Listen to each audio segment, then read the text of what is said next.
Magandang gabi po o araw sa inyo. Ako po si Lourdes, taga Samar. Isa po ko sa mga nakasaksi ng isang kakaibang pangyayari dito sa amin noong taong 1994 sa isang maliit na baryo na kung tawagin ay San Pablo. Isang liblib na lugar sa dulo ng bayan sa may bahagi ng Samar. Ang kwento kong ito ay tungkol sa isang dalagang tendera ng isda na sa unang tingin ay isang simpleng babae lang, pero may tinatagong lihim na hanggang ngayon hindi ko pa rin makakalimutan. Noong panahong yon, simple lang ang buhay sa amin. Karamihan sa mga lalaki ay nangingisda, habang ang mga babae naman ay nagtitinda ng isda sa palengke o kaya sa kalsada. Isa sa mga kilalang tindera noon ay si Angela.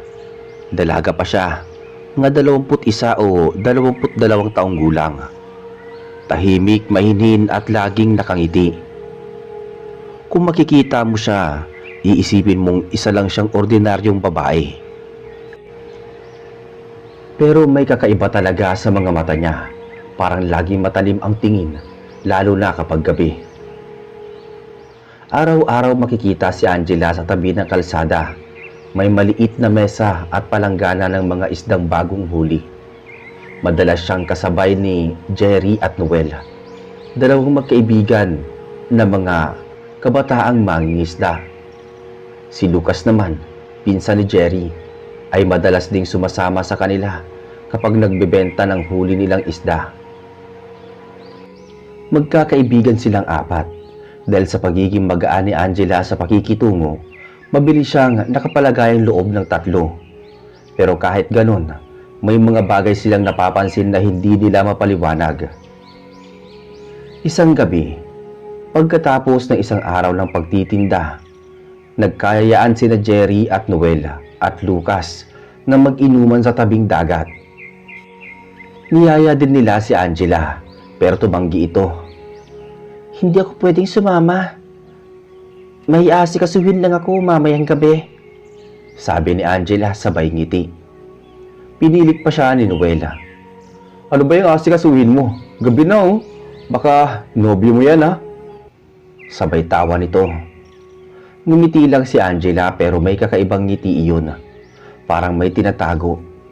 Pagkatapos nun, naglakad siya palayo, papunta sa madilim na daan, papasok sa kakahuyan sa may likod ng baryo. Walang ilaw doon, kaya nagtataka itong si Jerry. Bakit kaya palagi siyang dumadaan doon tuwing gabi? Tanong niya.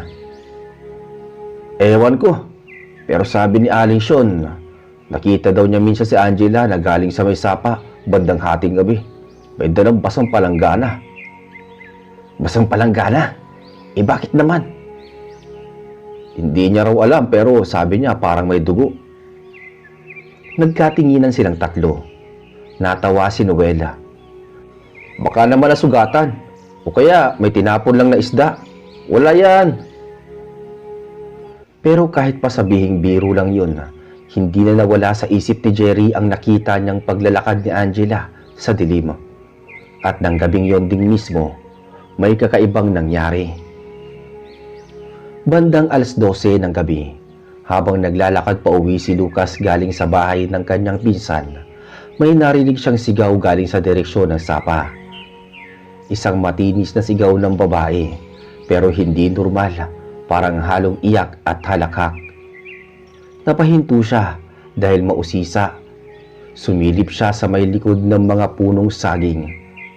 Sa liwanag ng buwan, may nakita siyang anino ng isang babae na nakayuko sa lupa.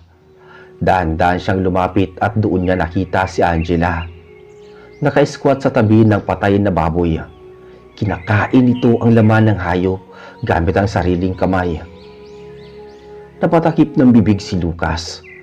Pinipilit niyang pigilang mapasigaw. Nang sandaling yon tumingin si Angela sa direksyon niya. Nakita niya ang mga mata nito. Mapula, kumikislap, at ang bibig ay may bakas ng dugo. Agad siyang tumakbo pa uwi, halos madapa sa takot. Hindi niya alam kung anong gagawin kaya kinabukasan, dumiretso siya kina Jerry at Noela. Hindi ako makatulog, pre. Si Angela, nakita ko kagabi may kinakain siyang baboy. Buhay pa ata yung hayop. Anong kamo? Anong sinasabi mo? Totoo, pre. Nakita ko mismo puno yung dugo yung bibig niya at mukha niya. Para siyang para siyang aswang. Natahimik si Jerry. Baka naman nagkakamali ka lang. Hindi mo ba sinigurado kung siya yun? Siya yun, Jerry, siya yun. Yung suot niyang blusa, yung palda pareho sa suot niya kakahapon.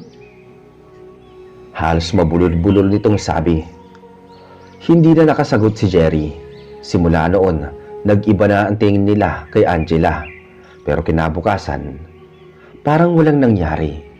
Dumating ito sa palengke, nakangiti pa rin. Nagtitinda ng isda na parabang walang kakaibang naganap.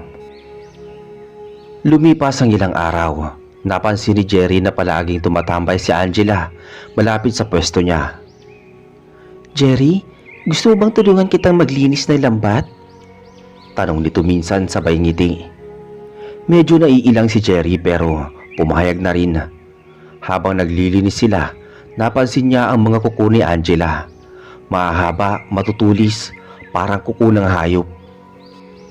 Angela, bakit parang hindi mo pinuputulan yung kuko mo? Ngumiti lang ito. Mas madali kasing maghiwa ng isda kapag ganito. Sagot ng dalaga. Pero sa ilalim ng liwanag ng araw, napansin ni Jerry na may kakaibang kulay ang balat ng dalaga. Parang may bahid ng abo at malamig sa tuwing nagkakalapit sila. Ang misteryosong pagkamatay ng hayop. Isang gabi, nagising ang buong baryo sa mga alulong ng aso. Kinabukasan may mga bangkay ng manok, baboy at kambing na natagpuan sa likod ng mga bahay. Walang dugo. Ang mga hayop, tuyong-tuyo, parang sinipsip lahat. May aswang. Kailangan maglagay tayo ng bawang at asin sa paligid ng bahay. Simula noon na, takot ang bumalot sa baryo. Ngunit sa gitna ng lahat ng yon, si Angela ay kalmado pa rin, parang walang pakialam. Ang mga tao dito ang hilig maniwala sa mga kwento, sabi niya kay Jerry. Baka meron lang mabangis na hayop, hindi naman totoo yung mga aswang, dagdag pa ng dalaga. Pero habang sinasabi niya yon, napansin ni Jerry ang pagdulas ng dugo mula sa gilid ng labi ni Angela. Angela, may dugo ka sa bibig. Mabilis itong pinunasan ni Angela gamit ang dulo ng kanyang damit. Kanina pa yan.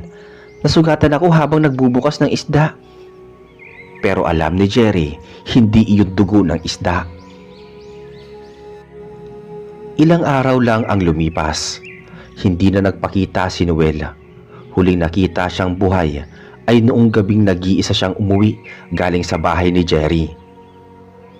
Nang sumunod na araw, nakita ang bangkay niya sa gilid ng kakahuyan. Walang sugat, pero maputla at tuyong-tuyo. Parang wala nang dugo sa katawan. Ang buong baryo ay kinilabutan at sa gitna ng lamay may isang taong dumating. Si Angela. Nakangiti pa rin siya, nakaputing bestida at habang nakatayo sa tabi ng kabaong ni Noel, napansin ni Lucas na tila naglalaway ito. Lumapit siya kay Jerry at bumulong. Hindi mo ba nakikita? Kanina pa siya nakatingin sa leeg ni Noel. Tahimik lang si Jerry. Hindi na siya makapaniwala sa mga nagaganap. Ngunit sa likod ng lahat ng yun, alam niya may kinalaman si Angela.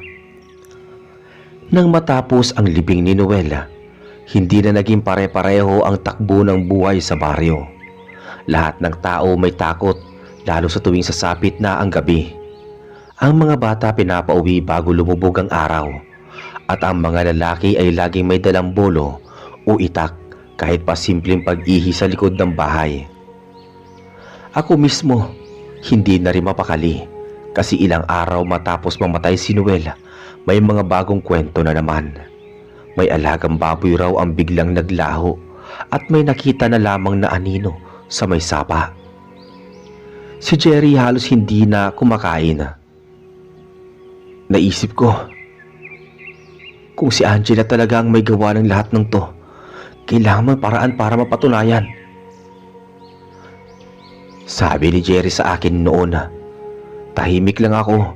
Alam kong malalim na ang iniisip niya.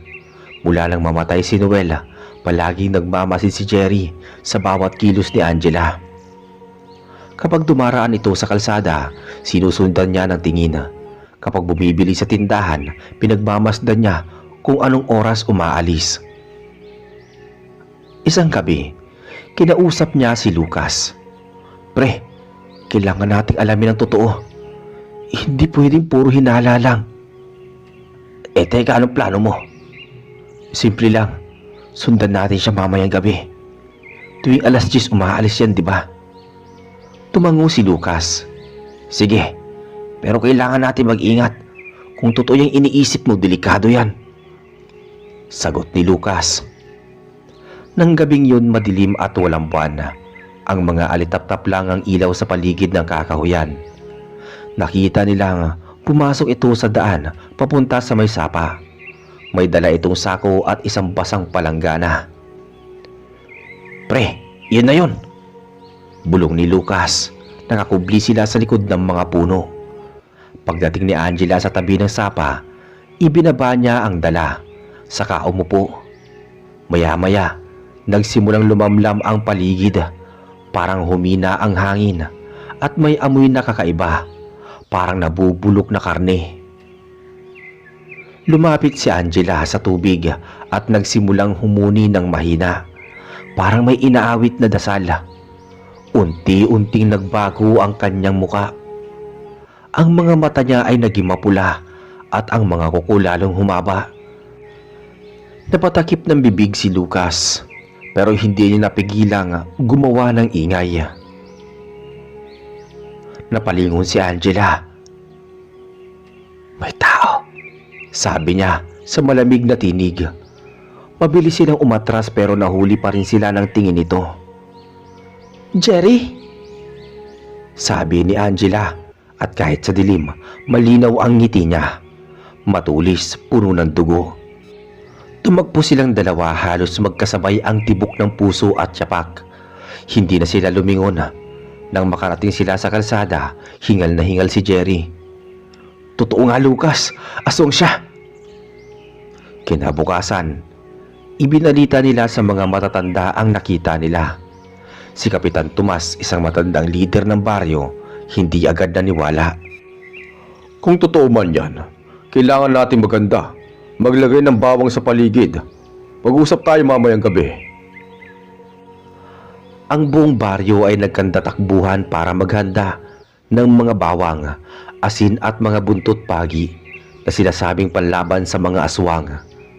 Habang abala ang lahat, si Angela ay tahimik lang na nagtitinda pa rin ng isda sa gilid ng daan. Walang takot, parang walang naririnig. Hapon noon nang lapitan ni Jerry si Angela sa pwesto nito. Angela, may gusto lang akong itanong. Ngumiti si Angela. Ano yun? Totoo bang lumalabas ka gabi-gabi? May nagsasabi kasi. Naputol ang salita ni Jerry nang biglang humigpit ang tingin ni Angela. May problema ba kung lumalabas ako? Wala naman. Gusto ko lang malaman kung ikaw ba yung nakita nila sa may sapa. Tahimik lang si Angela ng ilang segundo bago siya muling ngumiti. Kung natatakot ka, huwag ka na lang lumapit sa akin, sabi ng dalaga. Pagkatapos ay naglakad itong palayo dala ang mga isda. Habang nakatalikod ito, napansin ni Jerry na sa bawat hakbang nito parang may bahagyang bakas ng paa na may kuko. Hindi karaniwang bakas ng paa ng tao. Bandang alas 12, nagtipon ang mga lalaki ng baryo sa may kubo ni Kapitan Tomas. May dala silang sibat, itak at mga bote ng langis. Kung lalabas ulit ang halimaw na yan, hindi na tayo magpapatumpik-tumpik pa, sabi ng kapitan. Habang nagbabantay sila, may biglang humuni sa labas. Mahina sa una tapos lumalakas, parang boses ng babae na umiiyak at tumatawa. Sa puntong ito lahat kami nanginig sa takot. Mula sa dilim, may lumipad na anino dumaan sa ibabaw ng mga puno. "Nandoon!" sigaw ni Lucas. Tumakbo silang lahat dala ang mga ilawan. Sa tabi ng sapa, nakita nilang muli si Angela. Nakaluhod sa lupa, may kinakain na hindi nila agad nakilala. Nang lapitan nila, isa pala yung aso ni Aling Sean. Halos wala ng laman. "Angela, tama na!" sigaw ni Jerry. Lumingon ito at sa unang pagkakataon nakita nila ng malinaw ang tunay niyang anyo. Maputla ang balat, ang matay pulang-pula at ang bibig ay puno ng matutulis na ngipin. "Hindi niyo ako maintindihan. Hindi ko to ginusto," sabi ni Angela. Pero lumapit si Kapitan Tomas sa hawak ang buntot pagi. "Umalis ka sa baryong to. Kung hindi, mapipilitan kaming tapusin ka." Napasigaw si Angela, isang sigaw na halos bumasag sa tahimik na gabi. Pagkatapos nun, bigla siyang tumakbo papasok sa kakahuyan. Hindi na nila siya nasundan dahil parang naglaho sa hangin. Kinabukasan nakita nila ang mga bakas ng dugo papunta sa bundok, pero doon na rin nagtapos ang mga bakas. Mula noon, huling natahimik ang baryo. Wala nang namamatay na hayop, wala nang sigaw sa gabi, pero si Jerry hindi pa rin mapakali. "Babalik yun. May utang siya sa atin, lalo na kay Noel." Ako naman, tuwing dumadaan ako sa may sapa, pakiramdam ko may nakatingin pa rin sa akin. Minsan, may naririnig akong mahinang boses sa hangin. Boses ng babae, parang si Angela, humahaplos sa hangin, nagbubulong ng pangalan ni Jerry. Pagkalipas ng ilang linggo matapos ang pagkawala ni Angela, akala namin tapos na ang lahat. Tahimik na uli ang baryo. Wala nang mga alulong ng aso, walang sigaw sa gabi, at unti-unti nang nagbalik sa normal ang buhay ng tao. Pero para sa amin nila Jerry at Lucas, hindi pa tapos ang lahat. May pakiramdam kaming babalik siya. Noong unang Sabado ng Oktubre, napansin ni Aling Sean na nawala ang isa niyang alagang manok. Kinabukasan nakita itong patay sa ilalim ng bahay, tuyong-tuyo, parang sinipsip na naman. Mula noon gabi-gabi silang nagbabantay sa may sapa. Minsan may naririnig silang mahinang pag-awit sa hangin. Hindi nila makita kung saan nanggagaling, pero pamilyar kay Jerry ang boses. Boses iyon ni Angela. Isang gabi bandang 11:00, habang nakaupo sila sa tabing sapa, biglang lumamig ang hangin. Tahimik ang paligid, tanging langit-ngit lang ng mga dahon ang naririnig. "Pre, may naririnig ka ba?" "Oo, parang humahaplos sa hangin." Maya-maya may aninong dumaan sa likod nila. Paglingon nila, isang babae ang nakatayo sa di kalayuan. Nakaputing bestida, basa at mahaba ang buhok. Ang mga mata nito ay kumikinang sa liwanag ng buwan. "Angela," sabi ni Jerry. Ngumiti ang babae. "Namiss niyo ba ako?" sabi niya. "Huwag kang lalapit," sabi naman ni Lucas.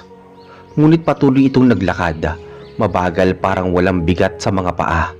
Sa bawat hakbang, nag-iiba ang anyo ng mukha niya. Ang balat nagdidilim at sa gilid ng labi niya ay may tumutulong dugo. "Bakit mo ginagawa to, Angela? Ano ba talaga ang gusto mo?" "Tulong. Hindi ko ginusto to, Jerry. Sinumpa ako. Gusto ko matapos na to," sabi ng dalaga. Hindi makapaniwala si Jerry. "Anong sumpa?" Lumapit si Angela ngunit nananatiling isang di pa lang ang layo. "Noong bata pa ako, may tumulong sa amin na matandang babae. Akala namin mabait, pero engkanto pala. Noong nagkasakit si mama, Ipinagdasal ko na lang na sana gumaling siya kahit anong kapalit. Pagkatapos nun, gumaling nga si Mama. Pero ako naman ang nagbago. Tuwing gabi nakakaramdam ako ng matinding gutom. Hindi ko mapigilan. Tumulo ang luha sa kanyang pisngi, halong dugo. Sinubukan kong lumayo pero kahit saan ako pumunta, sumusunod ang sumpa. Kaya ako bumalik dito. Tahimik ang lahat. Si Lucas nanginginig pero may awa sa muka. Kung gusto mo matapos lahat, Angela, sabihin mo kung paano. Tanging apoy lang, pero hindi ko kaya sunugin ang sarili ko. Lumapit si Jerry, hawak ang lampara. Kung yan ang gusto mo, tutulungan ka namin. Pero ayokong saktan ka. Ngumiti si Angela. Salamat, Jerry. Pero kapag dumilim na ng tuluyan, hindi na ako si Angela. Aswang na ako. Kapag nagbago na ako, wag na wag kang lalapit. Lumipas ang ilang sandali, biglang bumigat ang hangin. Ang buwan ay natakpan ng ulap. Sumigaw si Angela at bigla siyang nagbago sa harap nila. Ang mga mata nag-aalab, ang ngipin ay tumulis at ang balat naging gulay abo. Lucas, apoy! Sigaw ni Jerry. Dali-dali ang kinuha ni Lucas ang bote ng langis at sinindihan. Habang nakataas si Angela, humagigik ito. Hindi niyo ako matatalo. Pero lumapit si Jerry kahit nanginginig. Pasensya ka na, Angela. Itinapon niya ang apoy. Sumabog ang liwanag at sa loob ng ilang segundo, umalingaw-ngaw ang sigaw ng isang babae. Kinabukasan, natagpuan nila sa gilid ng sapa ang abo at ilang piraso ng puting tela. Wala lang katawan, wala lang dugo. Tahimik ang paligid pero may naamoy silang halimuyak ng isda. Pamilyar, parang mula sa mga paninda ni Angela. Simula noon, muling naging tahimik ang baryo. Walang aswang, walang alulong ng aso. Ngunit si Jerry, araw-araw pa rin pumupunta sa sapa. Tinitignan ang tubig. Minsan daw, nakikita niyang may lumulutang na bulaklak ng isda. Parang inaalay ng hangin. Bago tuluyang umalis si Jerry sa baryo, dinalaw niya ako.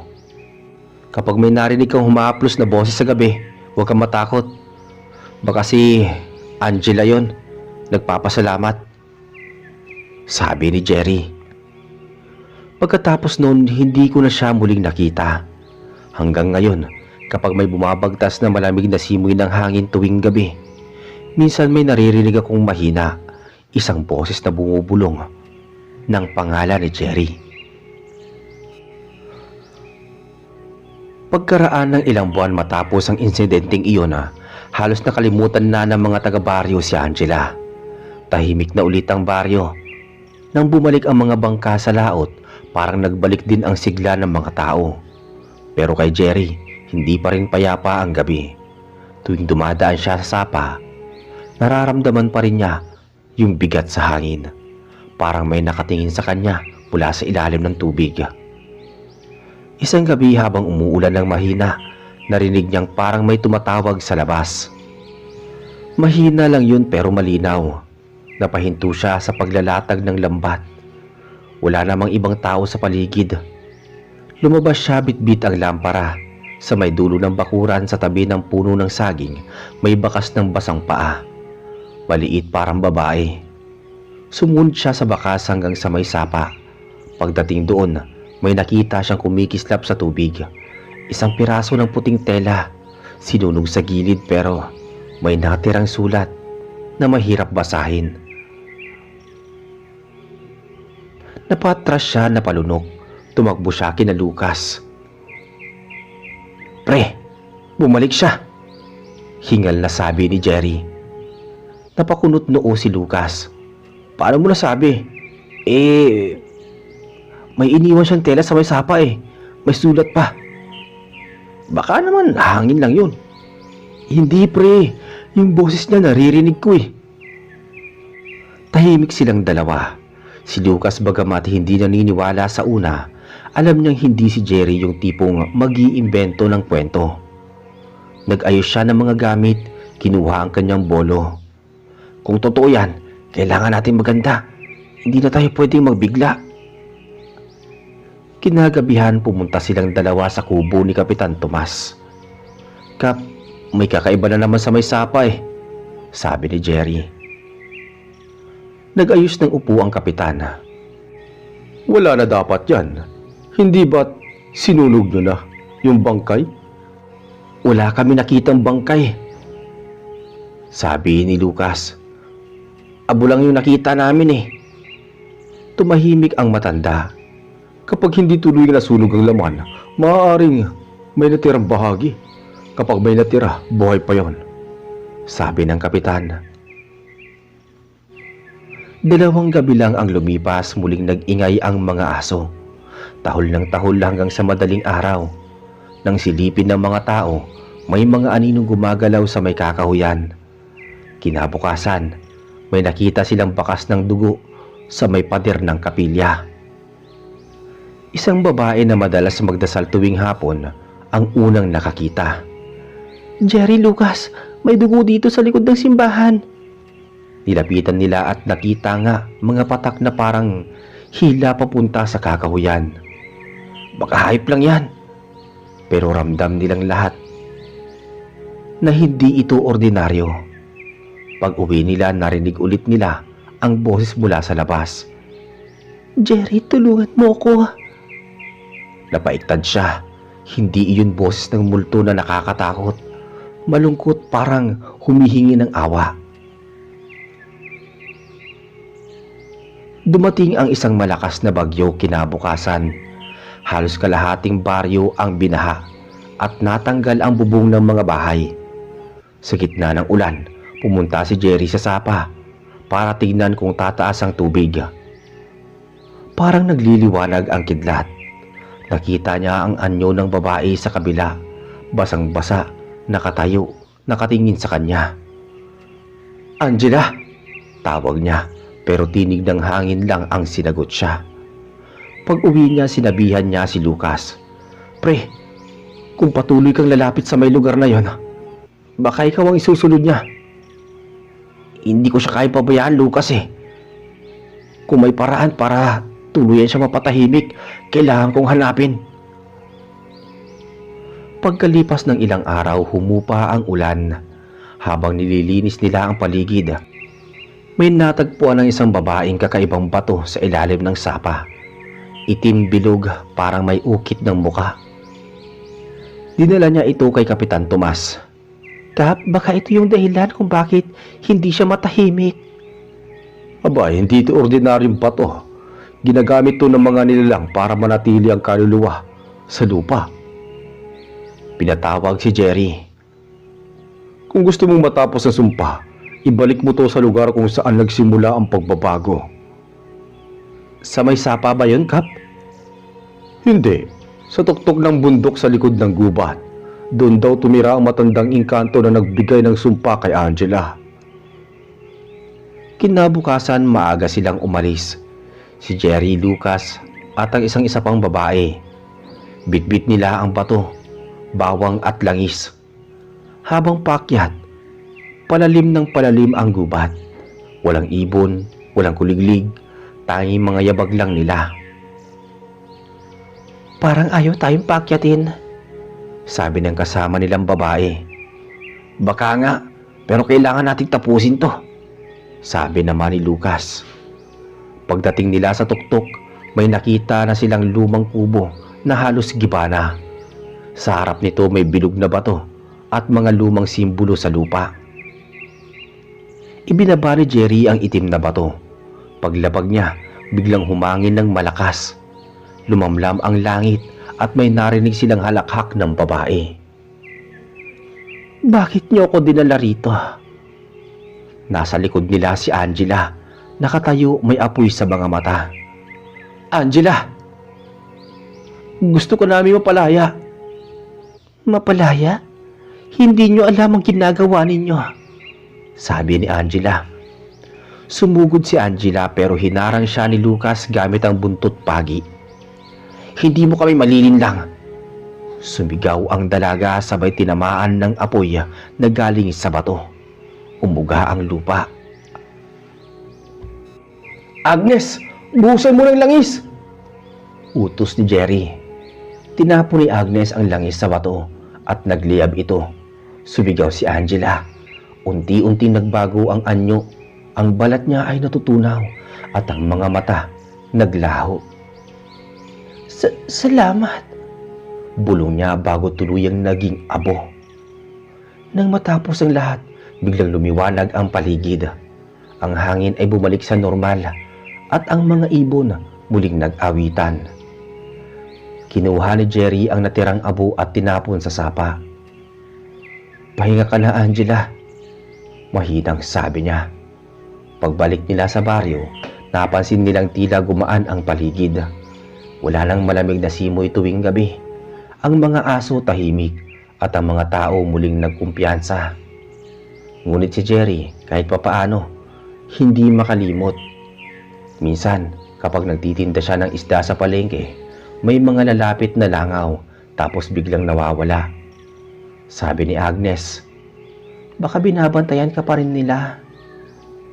Si Lucas naman tuwing gabi ay nagdarasal sa tabi ng bintana. Dala pa rin ang buntot pagi. Hindi sila makapaniwala na tapos na nga, pero sa mga tahimik na gabi, may pagkakataong naririnig pa rin nila ang pagaspas ng pakpak mula sa malayo. Mahina lang, pero sapat para magbalik ng alaala. Isang umaga, habang nagtitinda si Jerry, may batang lumapit. Manong Jerry, may babae po sa sapa. Tinutulungan kami manghuli ng isda. Ngumiti si Jerry at daan-dahang tumingin sa langit. Baka bantay nyo yan, sagot niya. Ngumiti ang bata at tumakbo palayo. Nang mag-isa na si Jerry, napatingin siya sa dagat. Ang alon ay kumikintab sa araw at sa pagitan ng mga alon, parang may sumisilip. Isang babae, payapa, nakaputing damit, may ngiti sa labi at hindi na siya natakot. Sa halip na pangiti siya at mahina niyang sinabi ang, magpahinga ka na, Angela. At habang papalubog ang araw, narinig niya ulit ang mahinang alulong. Pero ngayong gabi, hindi na ito nakakatakot. Tunog ito ng kalayaan ng pag-uwi ng isang kaluluwang tuluyan ng nakahanap ng kapayapaan. At dito po natatapos ang ating kwento. Maraming salamat sa inyong pakikinig. Hanggang sa muli.